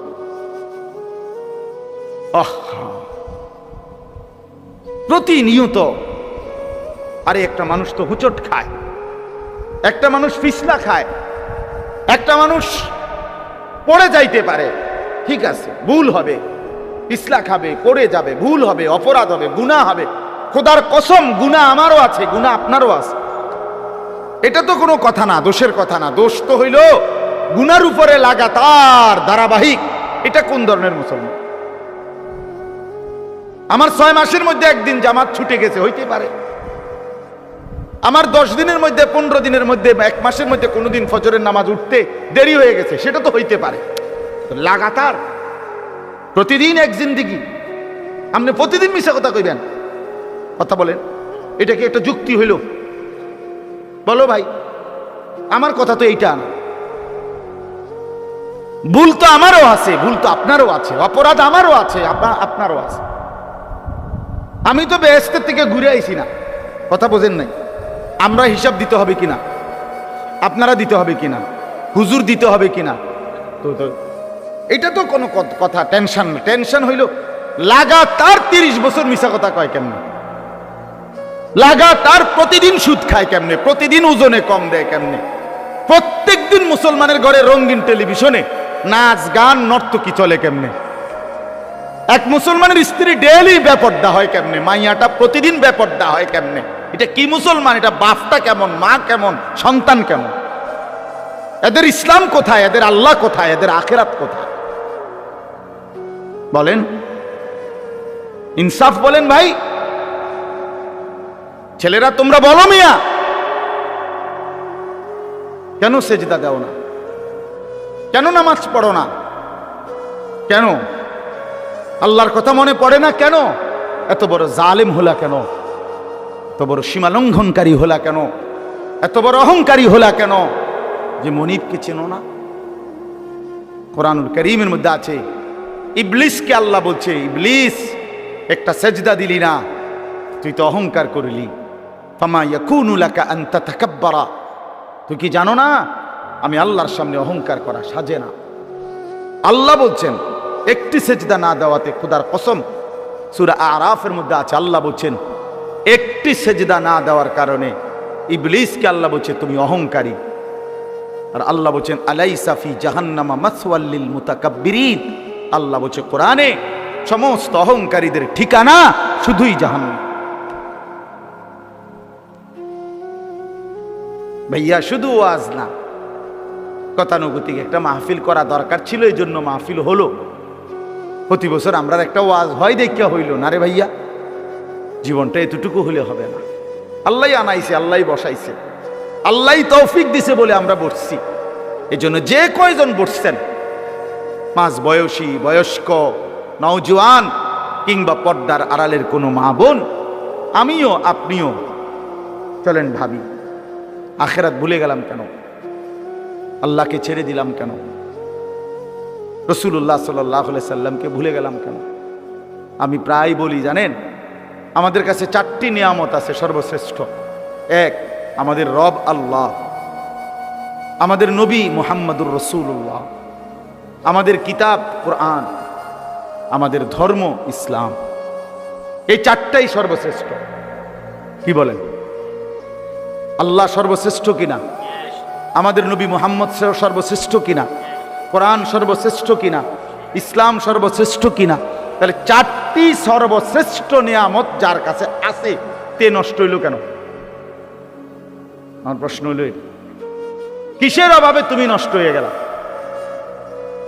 কি ছিল না বলে? কি পাও নাই বলে? বলেন।